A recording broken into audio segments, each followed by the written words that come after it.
Hello everybody, I'm Corey, and we're talking Manpower.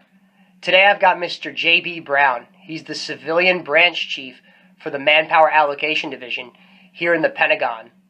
Mr. Brown, thank you very much for joining me today. I appreciate it. Thanks for having me, Corey.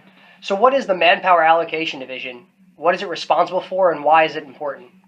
The Manpower Allocation Division is part of the G1, and more specifically, it's part of the Plans and Resources Directorate. We manage the Army's overall military and civilian strength targets and control programs. We also work with OSD on military and civilian manpower and also joint defense activities. More specifically, within this branch, we establish the civilian pay costing rates, which we update twice a year. We also manage the monthly civilian execution, which we report to OSD and also quarterly to OMB as they manage the overall federal civilians. It sounds pretty complicated. Is it a lot of coordination that takes place between the DoD and OSD level? It's a lot of coordination. We spend a lot of time working with our counterparts at OSD, and also within the other services. We work with the analysts over there because it's one big Department of Defense. Well, that sounds very challenging. I'm really pleased it's not my job, to be honest with you. What has been your most challenging and your most rewarding experience as a manpower analyst?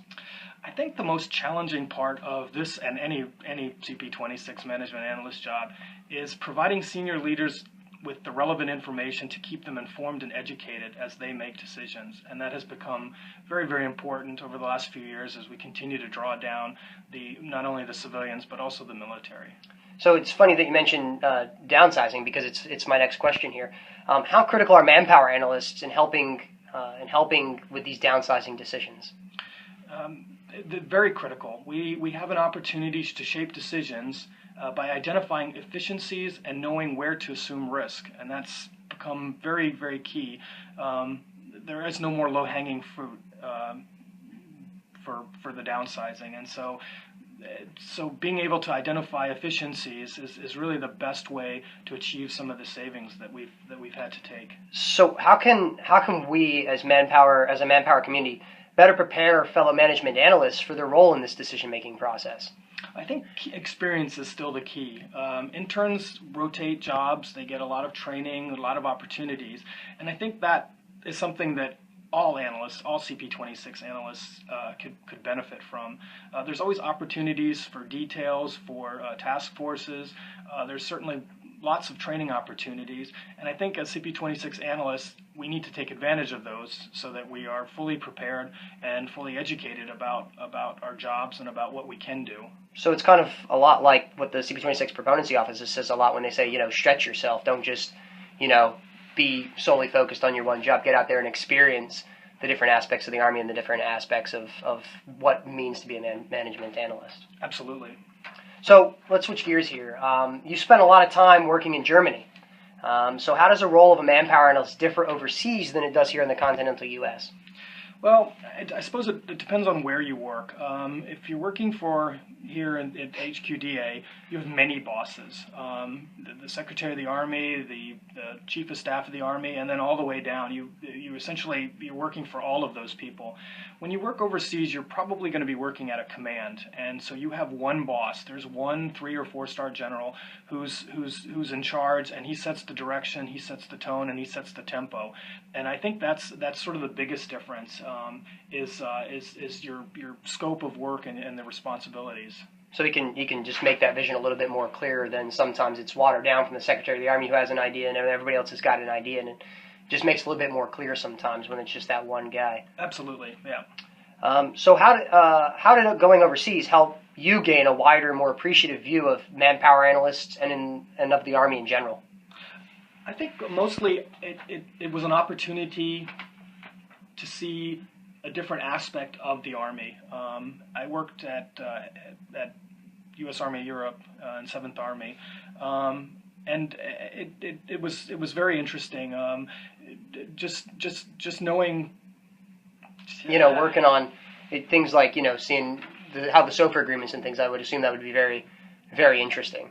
It is, and it's a completely different with the SOFA agreements for Europe and for Korea.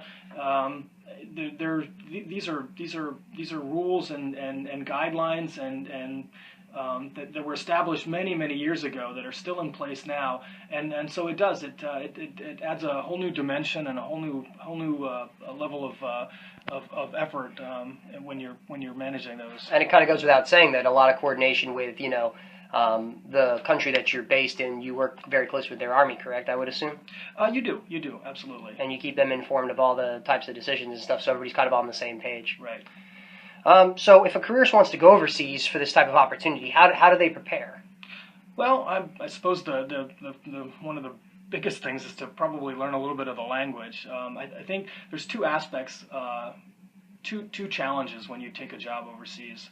One is the job itself, which is going to be probably different than what you've been experiencing in your current job. But the other one is the cultural one, and that is that you're going to be many miles from your family and your friends, and you're going to be living in a completely different society and a completely different culture, and so you have to remain flexible and sort of go with the flow. So you got to be kind of really open to learning the new way of life, kind of thing, and exactly. And kind of experience that thing, and that would probably, I would assume, give you a better grasp of when you're over there and how that mission's going. Absolutely. So then what advice would you give to a CP26 member who's looking to develop their manpower skills?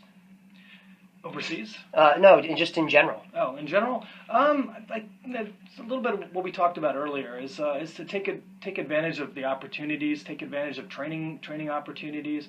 Get involved in things that may be out of your scope, maybe out of your knowledge depth, just so that you can broaden your horizons. Well, very good. Well, Mr. Brown, I appreciate you taking the time out of your busy schedule. I'm going to take some of your advice here and prepare for that opportunity to work overseas by saying Dankeschön for joining us and talking manpower today. I really appreciate it. You're very welcome, Corey. Thanks. Well, everyone, that's all we have for this edition of Talkin' Manpower. I'm Corey. Thank you all for joining us. Thank you all for listening, and we look forward to our next segment.